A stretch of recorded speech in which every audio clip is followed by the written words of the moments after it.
আসসালামু আলাইকুম। সবাইকে স্বাগত জানাচ্ছি বিডি দর্পণের নিয়মিত আয়োজন আজকের দুনিয়ায়। আপনাদের সাথে আছি আমি ফাহাদিয়া মিতু। চলুন জেনে নেওয়া যাক সারা দুনিয়ায় এই পর্যন্ত ঘটে যাওয়া প্রধান খবরগুলো। অবশেষে পতন হল সিরীয় স্বৈরশাসক বাশার আল আসাদের। রবিবার ভোররাতে রাজধানী দামেস্কে ঢুকে পড়ে সুন্নি বিদ্রোহীরা রাজধানীতে প্রবেশ করেই বাশার মুক্ত দামেস্কের ঘোষণা দিয়েছে। এর মধ্য দিয়ে আরব বিশ্বের দেশটিতে অবসান হল দীর্ঘদিনের এক পরিবারের শাসন। ১৯৭১ সাল থেকে আসাদ পরিবার দেশটির শাসন ক্ষমতা কুক্ষিগত করে রেখেছিল। বাবা হাফিজ আল আসাদের পর ২০০০ সাল থেকে গদিতে ছিলেন বাশার আল আসাদ। তাদের পৃষ্ঠপোষকতা দিত ইরান ও রাশিয়া। তার বিরুদ্ধে ২০১১ সালের আরব বসন্তের সময় সৃষ্ট গণ আন্দোলন নির্মমভাবে দমন করার অভিযোগ আছে। ওই সময় আন্দোলন দমন করতে হাজার হাজার মানুষকে গুম বিনা বিচারে হত্যা করা হয় দেশটিতে। রবিবার ভোরে বিদ্রোহী যোদ্ধারা রাজধানী দামেস্কে ঢুকে পড়ে।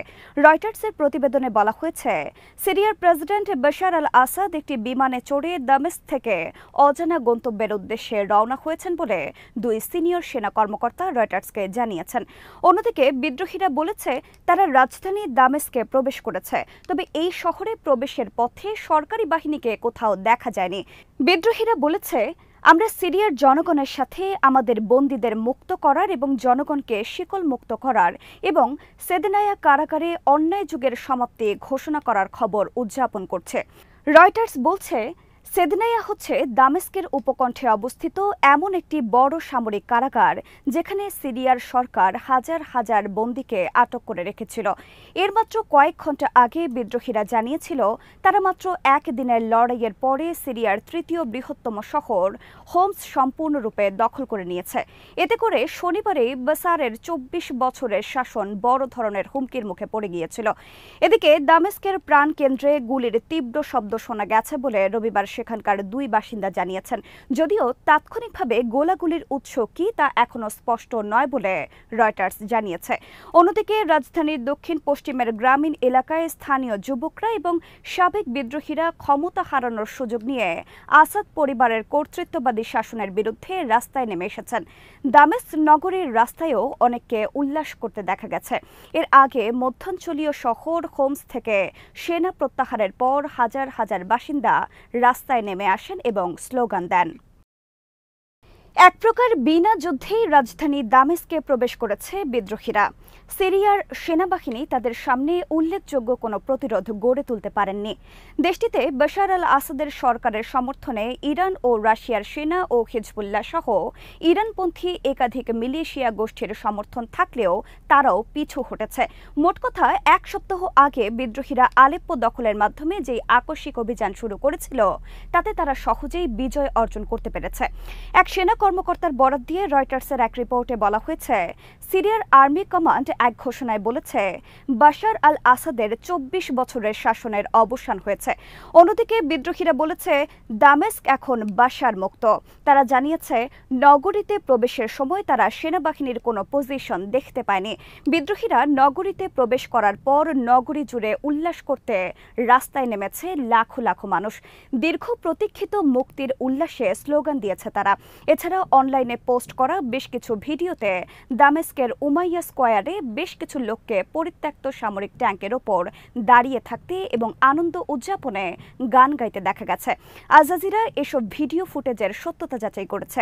সংবাদ মাধ্যমটি আরও জানিয়েছে, সিরিয়ার সরকারি রেডিও ও টেলিভিশন ভবন দখল করে নিয়েছেন সশস্ত্র বিদ্রোহীরা।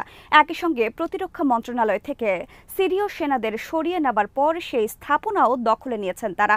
সংবাদ মাধ্যমটি লাইভ আপডেটে বলেছে, বিরোধী সূত্রের বরাত দিয়ে আমাদের সহকর্মীরা রিপোর্ট জানিয়েছেন বিদ্রোহীরা সিরিয়ার রাজধানী সরকারি রেডিও এবং টেলিভিশন ভবন দখল করে নিয়েছেন। সরকারি রেডিও এবং টিভি ভবন সিরিয়ার একটি খুবই গুরুত্বপূর্ণ স্থাপনা। দামেস্কের কেন্দ্রস্থলে অবস্থিত হবার পাশাপাশি এই ভবনটি সিরিয়ার ১৯৫০ এবং ৬০-এর দশকে ধারাবাহিক অভ্যুত্থানের সময় নতুন সরকার ঘোষণা করতে ব্যবহৃত হয়েছিল। বিদ্রোহী সূত্র আল জাজিরা আরবিকে জানিয়েছে, দামেস্কে অবস্থিত প্রতিরক্ষা মন্ত্রণালয়ের সদর দপ্তর থেকে সরকারি বাহিনী প্রত্যাহার করা হয়েছে। মন্ত্রণালয় এখন বিদ্রোহীদের নিয়ন্ত্রণে। কথিত হিন্দু নিপীড়নের অভিযোগে ভারতের রাজধানী নয়াদিল্লিতে অবস্থিত বাংলাদেশ হাই কমিশন ঘেরাওয়ের ঘোষণা দিয়েছে দেশটির উগ্রপন্থী কট্টর হিন্দুত্ববাদী সংগঠন আরএসএস। দেশটির ক্ষমতাসীন রাজনৈতিক দল ভারতীয় জনতা পার্টির আদর্শিক গুরু এই সংগঠনটি 10 ডিসেম্বর বাংলাদেশ হাই কমিশন ঘেরাও করবে বলে ঘোষণা দিয়েছে। সংবাদ সম্মেলনে আরএসএসের এক কর্মকর্তা বলেছেন, 2 শতাধিক সামাজিক ও সাংস্কৃতিক সংগঠনের প্রতিনিধিত্বকারী সুশীল সমাজের সদস্যরা প্রতিবেশী বাংলাদেশে হিন্দু ও অন্যান্য সংখ্যালঘু সম্প্রদায়ের ওপর নিপীড়নের বিরুদ্ধে দিল্লিতে বাংলাদেশ দূতাবাস অভিমুখে প্রতিবাদ মিছিল বের করবেন। সংবাদ সম্মেলনে আরএসএসের দিল্লি শাখার গণমাধ্যম ও যোগাযোগ বিভাগের সহপ্রধান রজনীশ জিন্দাল বলেছেন, 10 ডিসেম্বর আন্তর্জাতিক মানবাধিকার দিবসের দিন দিল্লির নাগরিক সমাজের ব্যানারে বাংলাদেশ দূতাবাসে পদযাত্রা অনুষ্ঠিত হবে। তিনি বলেন, বাংলাদেশে হিন্দু এবং অন্যান্য সংখ্যালঘু সম্প্রদায়ের সদস্যদের বিরুদ্ধে চলমান নিপীড়নের ঘটনায় সমগ্র দেশ ক্ষুব্ধ এবং উদ্বিগ্ন। আরএসএসের এই নেতা বলেন, দিল্লিতে 200টিরও বেশি সামাজিক, সাংস্কৃতিক এবং ধর্মীয় সংগঠনের প্রতিনিধিরা প্রতিবাদ মিছিলে যোগ দেবেন। সংবাদ সম্মেলনে বাংলাদেশে নিযুক্ত ভারতের সাবেক হাইকমিশনার বিনা সিকরি এবং ইন্টেলিজেন্স ব্যুরোর সাবেক মহাপরিচালক রাজীব জৈন প্রতিবেশী দেশে সংখ্যালঘু সম্প্রদায়ের সদস্যদের বিরুদ্ধে সহিংসতার ঘটনায় গভীর উদ্বেগ প্রকাশ করেন। এদিকে বাংলাদেশি পর্যটক কমে যাওয়ায় বেকায়দায় পড়েছে পশ্চিমবঙ্গ, বিশেষ করে কলকাতার ব্যবসায়ীরা।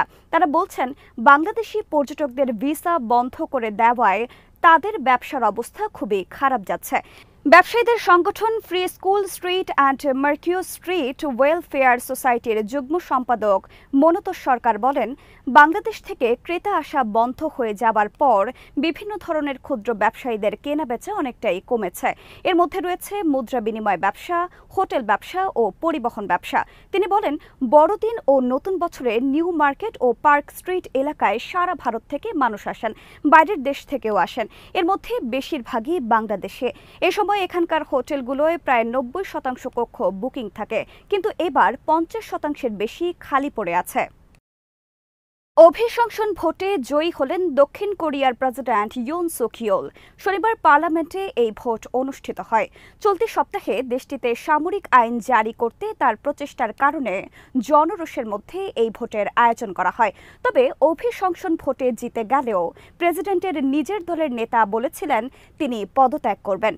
প্রধান বিরোধী দল ডেমোক্রেটিক পার্টি অভিশংসন ভোটের প্রস্তাব পেশ করে, যেটি ইয়নের পিপল পাওয়ার পার্টি বয়কট করেছিল এবং পর্যাপ্ত আইন প্রণেতাদের অংশগ্রহণ না থাকায় পরে এই প্রস্তাব বাতিল করা হয়। দক্ষিণ কোরিয়ার 300 আসনের পার্লামেন্টে 192টি আসন রয়েছে বিরোধী দলগুলোর। প্রেসিডেন্টকে অভিশংসন করতে 200 ভোট দরকার ছিল তাদের। শনিবার সন্ধ্যায় প্রেসিডেন্টকে অভিশংসন করতে ভোট গ্রহণ শুরু হয়েছিল, কিন্তু ইয়নের দল পিপল পাওয়ার পার্টি ভোটের আগে চেম্বার ছেড়ে চলে যায়। পিপিপির মাত্র 3 সদস্য ভোট দেন, তবে স্পিকার উ ওন শেক ভোটের ফল ঘোষণা থেকে বিরত থাকেন। তিনি পিপিপির সদস্যদের পার্লামেন্টে ফিরে ভোট দেওয়ার ও দক্ষিণ কোরিয়ার গণতন্ত্র রক্ষার আহ্বান জানান। বিরোধী আইন প্রণেতারা সরকারি দলের আইন প্রণেতাদের ভোট দেওয়ার জন্য বোঝানোর চেষ্টা করতে থাকেন। এতে পার্লামেন্ট ভবনের বারান্দায় বিশৃঙ্খলা দেখা দেয়। তবে ভোটের পর পিপিপি নেতা হান জং উন বলেছেন, দল সিদ্ধান্ত নিয়েছে প্রেসিডেন্ট ইয়ন পদত্যাগ করবেন। সাংবাদিকদের হান বলেন, সামরিক আইনের ঘোষণা আইনের সুস্পষ্ট ও গুরুতর লঙ্ঘন। গত মঙ্গলবার সন্ধ্যায় হঠাৎ করেই দেশটিতে সামরিক আইন জারি করে জাতিকে হতবাক করে দিয়েছিল প্রেসিডেন্ট ইয়ন। অনেকদিন ধরে সরকারের চলমান অস্থিতিশীলতার কারণে তিনি এমনটি করেছিলেন। তবে এই আদেশ জারির 6 ঘন্টা পরে বিক্ষোভের মুখে তা প্রত্যাহার করেন ইয়ন। শনিবার ইয়ন তার এমন পদক্ষেপের জন্য ক্ষমা চেয়ে জাতির উদ্দেশ্যে দেওয়া টেলিভিশন ভাষণে বলেন, তিনি পদত্যাগ করার প্রস্তাব না দিলেও যে কোনো প্রতিক্রিয়ার মুখোমুখি হতে প্রস্তুত। দলীয় প্রধান হান বলেছেন, জনগণের বিভ্রান্তি কমানোর জন্য পিপল পাওয়ার পার্টির প্রেসিডেন্টের পদত্যাগ করবেন। ইয়ন পদত্যাগ না করলে তাকে কার্যকরভাবে দায়িত্ব থেকে অব্যাহতি দেওয়া হবে। শেষ পর্যন্ত অনাস্থা ভোটে টিকে গেলেন প্রেসিডেন্ট, তবে তিনি পদত্যাগ করবেন কিনা সেটি স্পষ্ট নয়। এমপিদের অনেকেই তার পদত্যাগ চায়, আবার অনেকে এখনও প্রেসিডেন্ট ইয়নকে সমর্থন করছেন। যুক্তরাষ্ট্রের নবনির্বাচিত প্রেসিডেন্ট ডোনাল্ড ট্রাম্পের ক্ষমতা গ্রহণের আগেই গাজায় যুদ্ধবিরতি সম্ভব বলে মন্তব্য করেছেন কাতারের প্রধানমন্ত্রী মোহাম্মদ বিন আব্দুল রহমান বিন জসিম আল থানি। কাতারের প্রধানমন্ত্রীর এমন ঘোষণায় যুদ্ধবিরতি নিয়ে নতুন আশার জন্ম দিয়েছে, কারণ গত মাসে দেশটি গাজার যুদ্ধবিরতির মধ্যস্থতা থেকে সরে দাঁড়িয়েছিল। শনিবার রাজধানী বিষয়ক সংলাপ দোহা ফোরামে কাতারের প্রধানমন্ত্রী এই ঘোষণা দেন। তিনি বলেছেন, যুক্তরাষ্ট্রের নির্বাচনের পর আমাদের মনে হচ্ছে সেই কাঙ্ক্ষিত মুহূর্তের সম্ভাবনা ফিরে আসছে। কাতার গত নভেম্বর মাসে যুদ্ধবিরতির মধ্যস্থতা থেকে নিজেদের প্রত্যাহার করে নিয়েছিল। তখন দেশটি বলেছিল, হামাস ও ইসরায়েল যুদ্ধ বন্ধ নিয়ে ইচ্ছা দেখালে ও আন্তরিক হলে মধ্যস্থতার কাজে ফিরবে দোহা। শনিবার কাতারের প্রধানমন্ত্রী বলেন, কিছু দেশ যুদ্ধবিরতির প্রক্রিয়ায় সমস্যা সৃষ্টি করছিল বলে কাতার মধ্যস্থতা থেকে সরে দাঁড়িয়েছিল। কিন্তু ট্রাম্প প্রেসিডেন্ট হিসেবে ক্ষমতা গ্রহণের আগে যুদ্ধবিরতির আশা দেখা যাচ্ছে, তাই কাতার মধ্যস্থতায় ফিরে যুদ্ধবিরতির চেষ্টাই করছে। গাজা যুদ্ধ বন্ধ নিয়ে বাইডেন ও ট্রাম্পের মনোভাবের মধ্যে পার্থক্যের দিকে ইঙ্গিত করে কাতারের প্রধানমন্ত্রী বলেছেন, কিছু মতপার্থক্য আছে, কিন্তু আমাদের মধ্যে যুদ্ধ শেষ করা নিয়ে কোনো মতানৈক্য নেই। এটা বোঝা আমাদের জন্য বেশ জরুরি। গত বৃহস্পতিবার একটি সূত্র রয়টার্সকে জানায়, ডোনাল্ড ট্রাম্পের মধ্যপ্রাচ্য বিষয়ক দূত এরই মধ্যে কাতার ও ইসরায়েল সফর করেছেন। আগামী ২০ জানুয়ারি ট্রাম্পের শপথ গ্রহণের আগে যাতে যুদ্ধবিরতি ও জিম্মিদের উদ্ধারের চুক্তি করা যায়, সেজন্য তিনি চেষ্টা করছেন। গাজায় ইসরায়েলের হামলার ১৪ মাস চলছে। ইসরায়েলি হামলায় গাজায় শনিবারও অন্তত ২০ জন ফিলিস্তিনি নিহত হয়েছেন। এ নিয়ে উপত্যকাটিতে নিহতের সংখ্যা দাঁড়ালো ৪৪,৬৬৪ জন। একই সময়ে আহত হয়েছেন ১,০৫,৯৭৬ জন। গত বছরের ৭ অক্টোবর ইসরায়েলে হামলা চালায় হামাস। এতে প্রায় ১,২০০ জন নিহত হয়। ২৫০ জনের বেশি মানুষকে জিম্মি করে গাজায় নিয়ে আসা হয়। এরপর বন্দীদের মুক্ত করতে ইসরায়েল যুদ্ধ শুরু করলেও সেই যুদ্ধে কোনো ফলাফল আসেনি। আজ এখানেই শেষ করছে। সবাই ভালো থাকুন, সুস্থ থাকুন আর দেখতে থাকুন বিডি দর্পণ। চ্যানেলটি ভালো লাগলে সাবস্ক্রাইব করুন, সংযুক্ত থাকুন আমাদের ফেসবুক পেজে। আল্লাহ হাফেজ।